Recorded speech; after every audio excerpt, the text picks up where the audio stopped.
आषाढ़ी एकादशी पर सिरौने गांव के हनुमान मंदिर में श्रद्धालुओं को फल वितरण कार्यक्रम व जन जागृति महिला मंडल की सराहनीय पहल।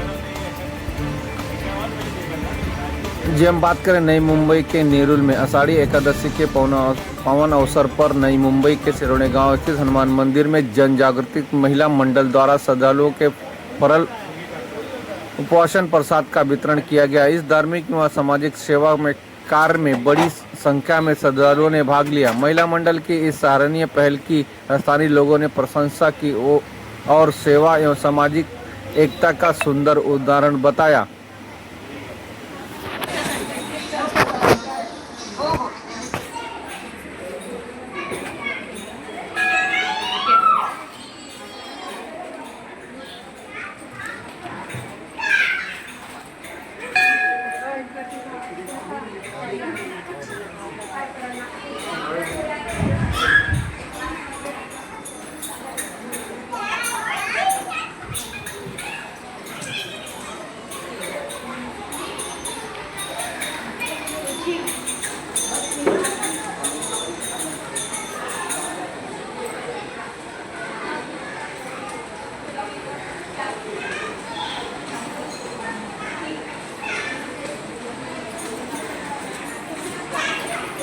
ताई काय म्हणणार एकादशी निमित्ताने जनजागृती महिला मंडळाकडून अनेक वर्षापासून स्वर वाटपचा कार्यक्रम होतोय, त्या संदर्भात आपण काय म्हणतो? नमस्कार, मी सौ सुजाता ज्ञानेश्वर सुतार, जनजागृती महिला मंडळाध्यक्ष। आजच्या देवशयनी एकादशी निमित्त सर्व भाविकांना माझ्याकडून खूप खूप शुभेच्छा।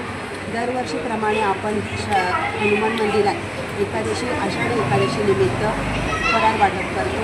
तसेच येणारे जे भाविक पंढरपूरला जाऊ शकत नाही ते भाविक आपल्या मंदिरात दर्शनासाठी येतात, त्याच्याकरिता शिवसेना शाखा तसेच माजी नगरसेवक ज्ञानेश्वर सुतार यांच्या प्रयत्नाने व अविनाश सुतार यांच्या पुढाकाराने हा कार्यक्रम दरवर्षीप्रमाणे राबविला जातो। सर्व भाविकांना आषाढी एकादशीच्या खूप खूप शुभेच्छा।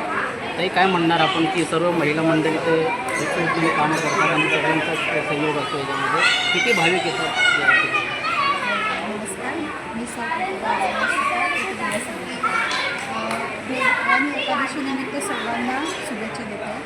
दरवर्षी जी लोक पंढरपूरला जात नाही आहेत, ज्यांना दर्शनासाठी जाणं होत नाही शक्य, ती लोक आपल्या मंदिरामध्ये येतात। त्यांच्याच भाविकांसाठी दरवर्षी इथे फराळाचं वाटप केलं जातं आणि मोठ्या संख्येने गावकरी येत असतात। गावातली लोक नाही आहेत की जिथं कुठं मंदिर नसेल तर विठ्ठलाच्या मंदिरात दर्शनासाठी गावागावांनी पण लोक इथे येतात दर्शनासाठी। आणि एवढंच सांगते मी की देवावरी एकादशीबद्दल सर्वांना खूप खूप शुभेच्छा। धन्यवाद।